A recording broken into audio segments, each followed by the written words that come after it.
বৃহস্পতিবার দুপুরে মালদার মধুঘাটে অবস্থিত সিল্ক পার্ক সহ জেলার রেশম শিল্পের পরিকাঠামো ঘুরে দেখলেন রাজ্যের ক্ষুদ্র, ছোট, মাঝারি উদ্যোগ এবং বস্ত্র দপ্তরের বিশেষ সচিব দেবাশিস বন্দ্যোপাধ্যায় এবং বস্ত্র দপ্তরের নির্দেশক রাজীব ঘোষ সহ আধিকারিকদের একটি দল।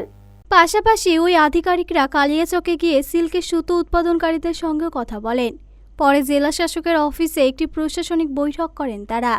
মালদার নিস্তারি সিল্ক ইতিমধ্যে জিআইয়ের তকমা পেয়েছে। সেই সিল্ক সংক্রান্ত পরিকাঠামো খতিয়ে দেখলেন রাজ্য আধিকারিকদের একটি দল।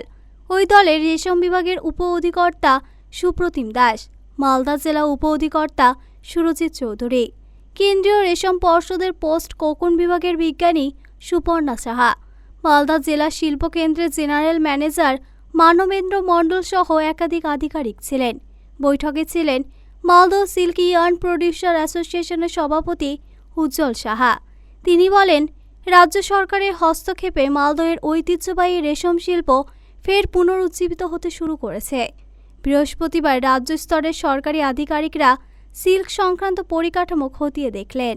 আজকে মূলত আমরা সারাদিন ভিজিট করলাম মালদার সিল্ক পার্ক, কোকুন মার্কেট এবং এমআরএম যে আছে মেশিনগুলো, হাই স্পিড যেভাবে স্পিনিং মেশিনগুলো আছে সেভাবে দ্রুততার সাহায্যে করা হয়, আমাদের উইভিং করা যায়, সেই নিয়েই আমাদের আজকে সারাদিন ভিজিট ছিল।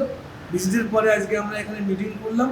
সেখানে আমাদের কালিয়াচকে যে কোকুন মার্কেট হওয়ার কথা ছিল সেটা আমাদের হতে যাচ্ছে এবং তার সঙ্গে সঙ্গে যে কোকুন মার্কেট আগে ছিল সেটাকেও একটা আমরা ইনোভেশন করে নতুনভাবে যাতে করতে পারি।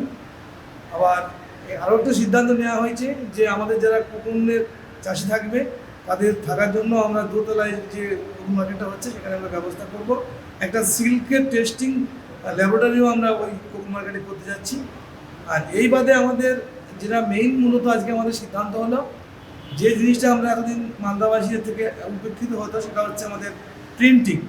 আমাদের শ্রীরামপুরে প্রিন্টিংয়ে যেতে হতো, কোনো কিছু printing, screen printing, batik printing বা ব্লক প্রিন্টিং, সেগুলো মালদার সিল্ক পার্কে এবার থেকে হবে।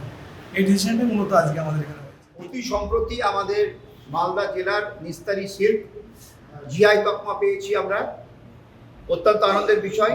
এবং পশ্চিমবঙ্গের মাননীয় মুখ্যমন্ত্রী মালদার সিল্ককে এগিয়ে নিয়ে যাওয়ার জন্য বিভিন্ন রকম স্কিম উনি চালু করেছেন এবং মুখ্যমন্ত্রীর নির্দেশে এমএসএমই ডিপার্টমেন্টের স্পেশাল সেক্রেটারি, সেরিকালচার ডিপার্টমেন্টের ডাইরেক্টর এবং হায়ার অফিসিয়াল তারা কলকাতা থেকে, নবান্ন থেকে ছুটে এসছেন মালদাতে আমাদের সঙ্গে জেলা প্রশাসনের সঙ্গে নিয়ে।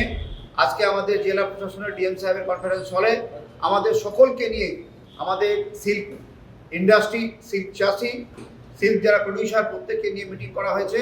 বিভিন্ন সমস্যা খতিয়ে দেখে আমাদেরকে কীভাবে হেল্প করা যায় পশ্চিমবঙ্গ সরকার পক্ষ থেকে যে উদ্যোগ গ্রহণ করেছে আমরা সাধুবাদ জানাচ্ছি। বিশেষ করে আমাদের মালদা জেলার যে কোকেন মার্কেট আছে, এতে কিন্তু আমাদের শুধু মালদা না, আমাদের রাজ্যের বিভিন্ন জেলা থেকে কোকেন নিয়ে এসে এখানে বিক্রি হচ্ছে। আমরা এখানে সিল্ক এক্সচেঞ্জের জন্য আমরা আবেদন করেছি।